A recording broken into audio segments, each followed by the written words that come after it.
Okay, welcome to kind of like your second subsection of Unit 3 pre-lectures. We just discussed intermolecular forces, and throughout that discussion, I actually used quite a few visuals that were considered under the title of particulate diagrams. I've thrown particulate diagrams out there in previous, whoa, a plane just flew over. Give me a second. Okay. Don't we love being super close to the airport? So I have previously thrown out quite a few visuals that are technically called particulate diagrams, and I've never really actually explained how we use them, but there is a methodology behind how we, as scientists, communicate through particulate diagrams. So I'm just going to take this time to do it in this unit because you're going to see a lot of AP questions for this unit specifically that asks you to understand, interpret, and draw particulate diagrams, okay? So this is kind of a good time to do it. So a particulate diagram is a visual that allows us to show the particles, all right, in a substance. And specifically, it allows us to show their behavior, okay? It tells us, it helps us understand a process or an event or phenomena, okay, that's occurring. And another way you can think of it, by the way, which I actually think is the best way to think of it, it's kind of like a kitty image. It's like a kid illustration. The whole point is to make it super easy for the audience to understand what is happening and take super complex topics and principles and put them into a nice little picture, color coded, size coded, and everything, right? So what can we show with a particulate diagram?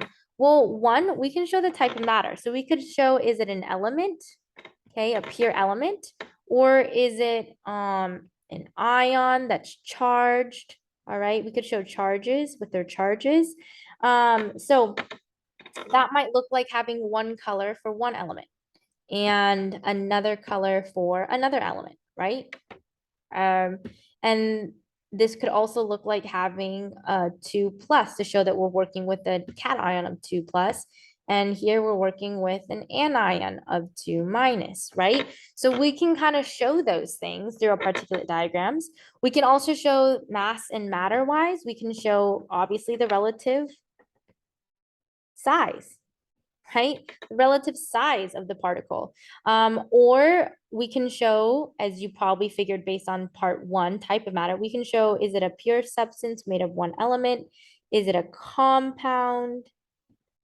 Okay, is it pure? Is it a mixture?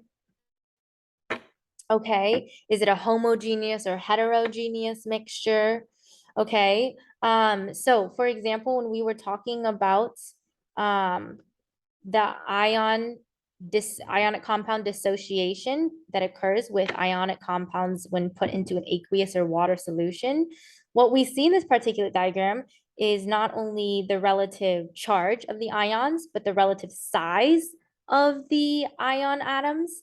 And we also see why we categorize salt water as a homogeneous mixture, because at the particulate level, the hydration shells surrounding the ions make the ions indistinguishable, okay? Make the mixture completely homogeneous in terms of even distribution, because the hydration cells prevent a clumping occurring, right? Or a discrete separation occurring. So that's kind of the usefulness of such skills such as particulate diagram or such resource or tools or manipulatives such as particulate diagrams. Sorry, my standing desk is squeaking a lot. I apologize.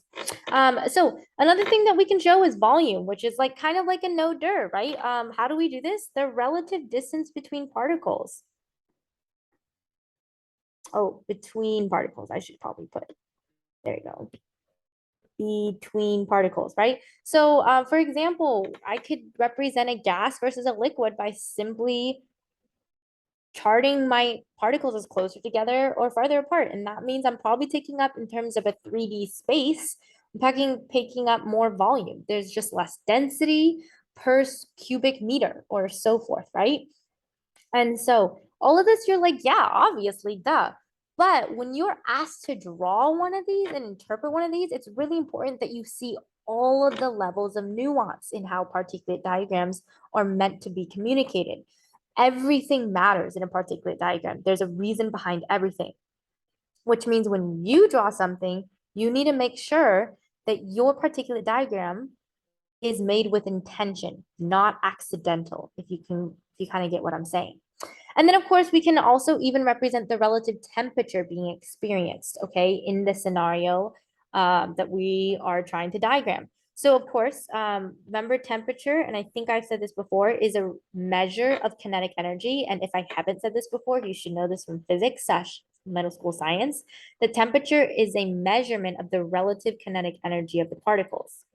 So what we can use is we can show movement. Ooh, apparently I cannot spell movement. Movement through arrows, or I think I've mentioned this in class, like these kind of parentheses show vibration, or even you've probably seen in physics, like straight double kind of lines to show movement.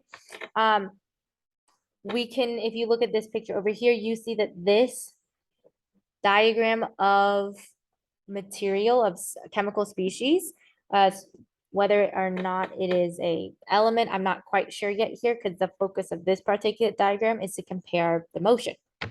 So this second box of particles is moving way faster with the longer arrows and randomly, by the way, with the arrows pointing in various directions, or vectors for those of you that are physics inclined.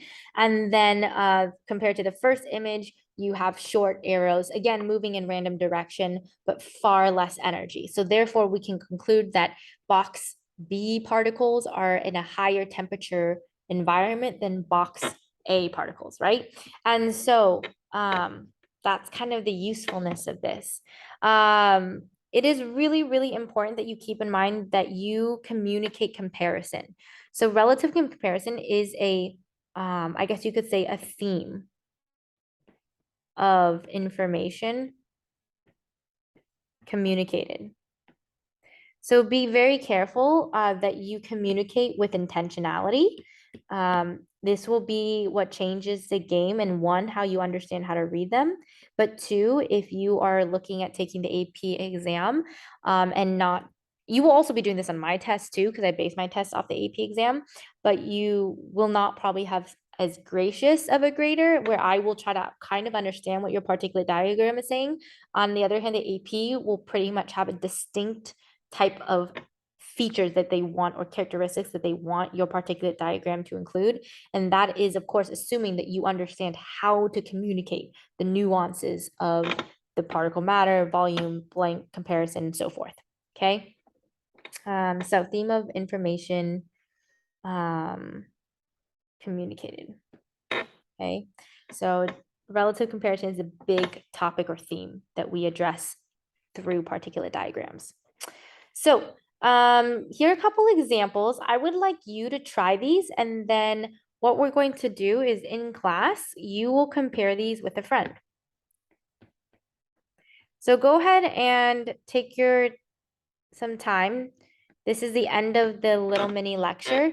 Complete this. Make sure you have an explanation ready for why you either interpreted a particulate diagram one way, or why you drew a particulate diagram in one way, and then we will discuss this together.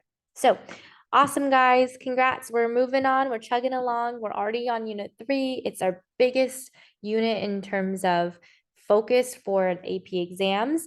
And then we will be, once we finish this unit, we'll be a third of the way done with all of our units. So good job, you guys. Have a great one.